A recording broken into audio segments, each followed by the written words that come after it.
What's up, everybody? Welcome back to the show. This topic right here is about a young man from Augusta, Georgia, who was 24 years old. He dropped his kids off at a McDonald's and went to attend an interview. Now, this clip that I'm about to play to you, this is from Fox 26 Houston on YouTube. You can actually go to their channel and follow them as well. This clip is from a segment that they call the Isaiah Factor that they have on Fox 26 Houston. So I'm gonna play this clip now, and I'll also put the link in the bottom of the description if you want to go check the video out as well. Up. A job interview ends badly for a man in Georgia. Chris Lewis was arrested March 22nd. Police say he left his kids in a McDonald's by themselves while he went to an interview for a job. He reportedly told police he did not have a car and lived nearby. Lewis said instead of making his three kids, who are 1, 6, and 10 years old, walk home alone, he decided to make them stay in the restaurant. There's been a lot an ongoing debate about this. If we can hold that, Sonora, grab that for me. A lot of debate about this on the Isaiah Factor Instagram page. We ask, what was the appropriate age for kids to be left unattended? 41% say 10 to 12. 39% say 13 to 15, and 20% say 16 years and up.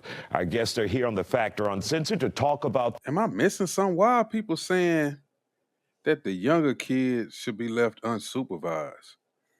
Let me reread it says, what's the appropriate age for a child to be left unsupervised? 10 to 12 years old, 41%.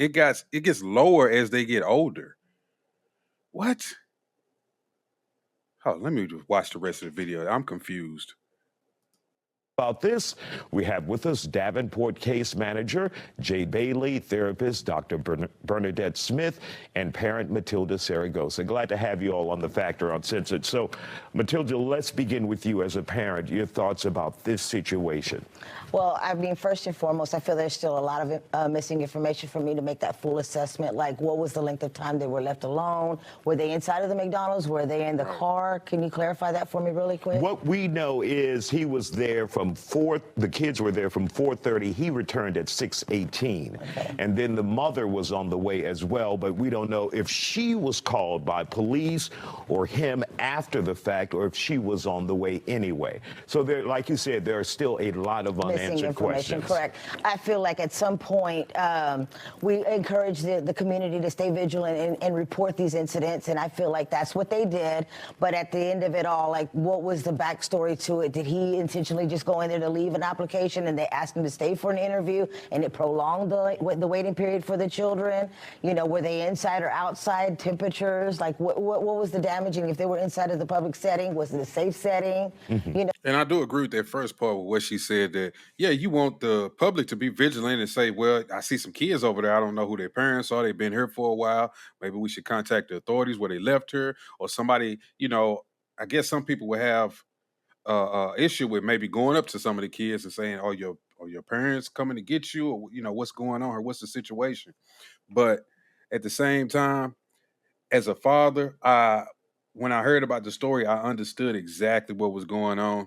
He said he didn't have a car. He didn't want his kids walking home, so he told them to stay at the McDonald's. I remember, I don't know at that McDonald's, but some of them still have like a playground. I don't typically think they have them at the McDonald's anymore, but they used to have playgrounds, and I used to see some kids kind of just hanging out at the McDonald's. Maybe their parents left them there for a little bit while they go do something. But if he's trying to get a job, I can understand that. But at the same time, I do understand that the public does have to be vigilant and pay attention and make sure that these kids aren't in danger. You know, there were so many things that we could still try to figure out in order to rectify or remedy this situation. And Dr. Smith, a lot of people are cautious on how they approach this report because a lot of parents can see themselves in a situation where you don't have someone to provide for your children, or you can't afford a babysitter, and you have to provide for them, and you're caught between a rock and a hard place. No, it's very tough, and I think that what this story is showing is when you do not have a village and when you do not have means and resources to provide for that care, what then are you doing? And so to your question, one of the things that I heard was that he left the kids in the play place. So they were playing at the McDonald's playground area. Again, was that maybe best judgment? Who knows? But what we also know, I feel it comes from a space of desperation. And so when you don't have the resources, when you don't have access to a village, and you're trying to further your family by getting a job and doing the things in which we're told to do in society, and then he's penalized, again, being able to look at what resources can we then provide. Like, for example, in Houston, there's the House of Tiny Treasures that provides childcare for people who are unhoused and kind of in that space. All right, Jay, let's bring you in. Your thoughts on this as an expert looking from the outside, and your thoughts about parents who may be put in a position like this or put themselves in a position like this, depending on which way you're looking at it. In this situation, I do think that we do need more information to properly assess his opportunities and his resources. But I do think that it takes a village, and so we need to call on our village when we do need help. And you can always contact, foster care agencies or just any social service setting that could help you in situations like that. And of course, Matilda, you're a parent. You know sometimes that help is not out there. No. And not readily available if you have. And I was going to bring that point up because we know, especially in, some of our communities, we got people who they'll rag, you need to get a job and you need to do this and you need to do that, but they're not actually willing to help you. You know what I mean? They know that you need help. They know that you're desperate for some kind of help, whatever you need, child care, take them somewhere. And some people just don't want to do it. So you got that factoring in, just like they were saying. And this guy quite possibly didn't have nobody to go to. And let's not forget, these are all women, but as a man, sometimes you feel this thing over you where I don't want to go ask somebody for help. People say, well, you should still ask people for help. But as a man, it seems now when you do ask people for help, then they throw it in your face, or they're gonna bring it up at a later date and time, or they just feel like, oh, you're a man, you can't figure it out, you got to do it on your own. So he probably went to somebody, or he couldn't have went to anybody and just thought, hey man, I just do it myself. I don't want to bother nobody. I don't want to be a burden on somebody else. So I just, do the best I can. Finally, you get that call. Yeah. We want to talk to you today about this job. And sometimes the village is busy. And being in Houston, coming from Houston, we are limited with our resources, and it's a tough situation, just like we all spoke on. He was in between a rock and a hard place. Like, do I do this for my family? Do I run the risk of running into CPS? Am I going to get railroaded? And it could be a whole bunch of all of that at the same time happening. And it's just unfortunate he wasn't in the club slapping booty. He was trying to get a job, so he was doing what he thought was best for his family. And I hope that there's a great outcome for him. I hope it doesn't stick, and that his children are safe and placed back with him. Yeah. And Dr. Smith, let's talk to you again. What should you do if you're caught in a situation like this? Let's look at it face value, what we have here. Walk them with you, take them with you. And again, like, who knows? Because I'm looking at the time frame. That's 3 hours. That's 3 hours. So maybe it was 30, 45 minutes to walk. I'm sorry, it was 4:30 to 6:18, 2 hours. Okay, 2 hours. Yeah. Okay. So I have a 5-year-old, and sometimes walking to the mailbox is tough, right? And so I think that part of it then becomes, when you have children or when you are preparing for children, to start to identify who then are your support systems and what does that look like.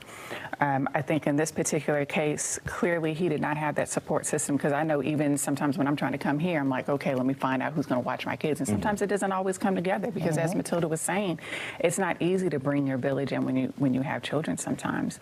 But sometimes it then becomes, how can you be proactive and having that foresight? Who is your village? How can y'all barter systems, et cetera? All right. Make friends with your neighbors. Absolutely. And we're not done with you guys. You can continue to talk in a second. Don't go anywhere. We'll continue this conversation after the break, and later at 11, a federal judge. And welcome back to the... Okay. So yeah, my thoughts is just I really feel for the guy. I really hope that he gets the help that he needs, and I hope they don't CPS doesn't bother him or try to take his kids away because overall you can see that he's a good dad. He doesn't have the means to do a lot of things right now. He's trying to get to a better place where he can do things for him. So me as a man, I can't fault him. It's hard for me to put any fault on this guy. He did the best he could. He tried to give his kids a safe place to be while he was attending the interview. Just like the lady said, it could have been 30 minutes to walk there, 30 minutes back. Or when you go to some of these interviews, they don't want these kids at these interviews. They don't care about your situations. Hell, even when you work at some of these places, they don't care about your situation. You say, "Oh, somebody's sick." Well, you about to point out. They just don't care no more. That's the type of world we living in. They rather just replace you with somebody else or get a robot or automate something now. So, and these are people who not even making a lot of money themselves.